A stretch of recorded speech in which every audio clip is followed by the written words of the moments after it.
A guy like Bo Nickal, he's not really tested in the UFC and just very early into his MMA career, but just kind of looking at the hype around him, outside of, the top five, he might be the biggest fight in this division. So I'm just curious if you agree with that assessment before your fight. Yeah, I totally agree with you. But he's still a little green in the collar. He might have all that credential in the world of wrestling, but this sport is not wrestling. We incorporate wrestling. And it's like only having a knife in a gunfight. You need to have all the tools, and I believe that my tool belt is much more equipped than his, but only Saturday night can show that. And I do believe the roots to my victory is going to be that jiu-jitsu base. He said, when he fought, or he matched up with Gordon Ryan for that, that grappling match, that he only had 2 jiu-jitsu classes ever. Now he's, training full-time at ATT in preparation for this. So, he's always said, you can train wrestling as much as you want, but I've been doing this my whole life. So on the flip side, is there, anything that he can learn in these last few weeks that can prepare him for someone that's, someone like you that's been doing jiu-jitsu his whole life? I don't believe you can prepare, but I don't believe you can learn everything there is to know. Like, I'm never ever going to out wrestle Bo Nickal. We know that, and we went into the camp knowing that. So what you need to do is prepare adequately. So will Bo take me down? Yes. Will that be a bad idea for Bo? I do believe so. I believe that if you pin me on my back, that's where I'm most dangerous. And we've seen it against people like when I've been on my back against Krylov, when I've been on my back against Jamal Hill. This is where I'm most dangerous. So I do believe that his game plan should not be to take me down and have me flat on my back. So kind of going off of that, when we see guys that are too high-level grapplers, sometimes it can just turn into a striking battle because you kind of negate each other's strength. So do you see anything from his striking at all, like from what little we've seen, that will pose any threat to you? Yeah, he's a very good striker. He's got power in his hands. He's very, very quick. But I do believe my striking's just a little bit longer, and I can use that range. The reason we moved out to middleweight was to gain that advantage in size. And I've showcased it against people like Munoz in London, where I use my length, I use my range to manipulate the distance between the fight, and I'm looking to incorporate that in this fight. Did you have to bring in anyone specific, like just high-level wrestlers, or can you just find like high-level grapplers that can kind of mimic him? Yeah, it's always good to have somebody who's very similar, and we did bring in a Serbian wrestler, and he made a huge difference to my camp. But as I said, it's not about what he can do, it's about what I can do, and that's how I'm moving forward with this fight. And then just last one for me, can I get your thoughts on the main event between Jon and Stipe? Who you think will win? This is a beautiful fight. We're going to get to see the GOAT in MSG against the greatest heavyweight of all time. I do believe Jon has got the credentials to beat him. I'm not writing off Stipe because there's always that puncher's chance, and he does hit hard, but I just believe Jones is going to be too much for him. Paul, to your right. Oh, sorry. You mentioned that obviously you're super dangerous on the ground. He's known for his wrestling. You mentioned him taking you down. Do you think he's going to want to take you down? I don't think so. I think if he's taking me down, it's to score points rather than hold me there. The vast majority of people I've went up against and have done well against me have not entered my guard. When you look at Kyle Barallo in the last fight, any time that went to the ground, he just wanted to stand up. When you look at when I fought Ozdemir in London, the same thing. Any time it went to this area on the mat, he decided he didn't want to engage in that. So in my opinion, I do believe that it's a bad place for him to be. I might not get you within the first couple of minutes, but I will eventually get you, and we've seen it happen. Krylov looked like he was raining down heavy shots onto my face. It looked like it was all over for Paul, and just when they thought I was out, they pulled me back in. So you've been fighting ranked fighter after ranked fighter. Now you get called to fight a prospect. When you got that call, were you really surprised to hear Bo Nickal's name? No, I kind of thought it was coming. After my last fight against Kyle, I had to think about where I was going because I was coming off of 2 losses as a middleweight. I've always wanted to be a title contender. I've always wanted to be a champion, be in that top 15 in any division.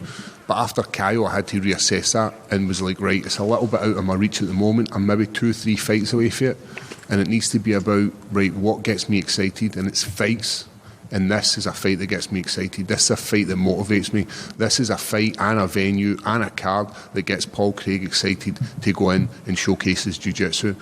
This is potentially the hardest I've ever worked in my UFC career. I've given it all in that in my camp, and I believe it's going to showcase it on Saturday night. Last question from me. You've beaten some really good guys. People are saying that you're his first real test, but he does a lot of media. He does his own podcast, and he's constantly asked about other fighters. Do you think he's looking past you? It would be dangerous for him to look past me. It's always dangerous to look past your opponent. Give them the respect they deserve. I hope he's not looking past me, and I hope he brings his A game. His wrestling is what has got him to this, where he is in his career. But I do believe that my jiu-jitsu is what is going to be his kryptonite on Saturday night. Paul, right here. Yeah. Not that you're looking past Bo at all, but UFC did announce a card for London in March.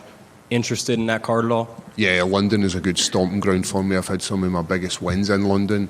Always good to not travel, and it's always good to give back to UK fans. So I would love to be involved in that, but as you said, it's about getting the job done on Saturday night, first and foremost. And just talking about Saturday, I don't know if you've seen this at all, but President Trump, Bo Nickal, seem to be pretty good buds in that sense. So how does it feel that the President of the United States is not necessarily rooting against you, but rooting for your opponent? Yeah, I imagine the President probably is rooting for the Scottish guy to lose, but I'll be waiting at his golf course for him in Scotland. But no, it's good that it's bringing eyes to the sport. A guy like Bo Nickal, with all his credentials, of course he's going to get a love and respect from media and presidents and everybody else. But what you need to remember is this sport is not wrestling. This sport is mixed martial arts, and it's the UFC mixed martial arts. It's at the highest level, and I do believe he hasn't faced an opponent quite as hungry as me. And last one from me. Do you have any thoughts on UFC bringing back the old gloves for this event? Or did you want to try or use the new ones, or are you indifferent? Yeah, I've not had the experience of using the new gloves yet. Looking at the data, I think they're saying that reduces knockouts. And I believe that's probably a factor for them bringing in the old gloves. If it's not broke, why change it? I'm happy using both new and old. Paul, right here. Yes. You have a pair of young Scottish fighters with you this week, Sean and Stephen Clancy. Can you just tell me about how those guys help you despite being less experienced than you? Yeah, young Sean and Stephen are two of the up-and-coming guys within this sport in the UK scene. It's more about them getting the opportunity to come here and experience what it's like to be backstage at the UFC. I'm at the point in my career where it's about giving back and it's not taking for the sport. So if I can help as many young fighters as I possibly can, then that's what I'm going to do. Sean has showcased his prowess in Cage Warriors. I do believe that he's going to get an opportunity in the UFC within the next year or two, and he's a dangerous, hungry young guy. I believe that he could step into this octagon Saturday night and get a victory over the vast majority of that roster.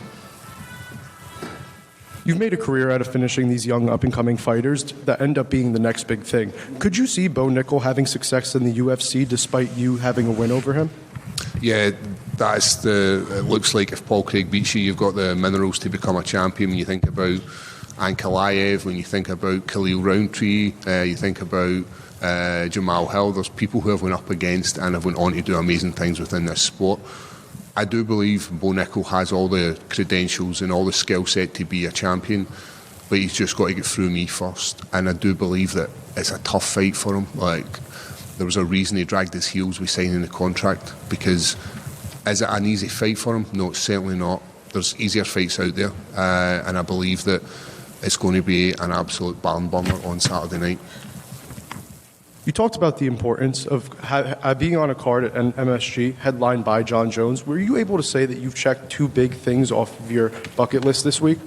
Yeah, definitely. Getting to come to New York as a fan and step out in front of the MSG is something that all fighters want to do within their career. When you think about where I've been as a fighter, this is my 27th fight as a UFC fighter, fighting in places like the Staple Arena, fighting in Rio, fighting in the London O2, Glasgow Hydro, fighting in T-Mobile Arena. It's the who's who, and this is one of these places that I've just checked off on my list.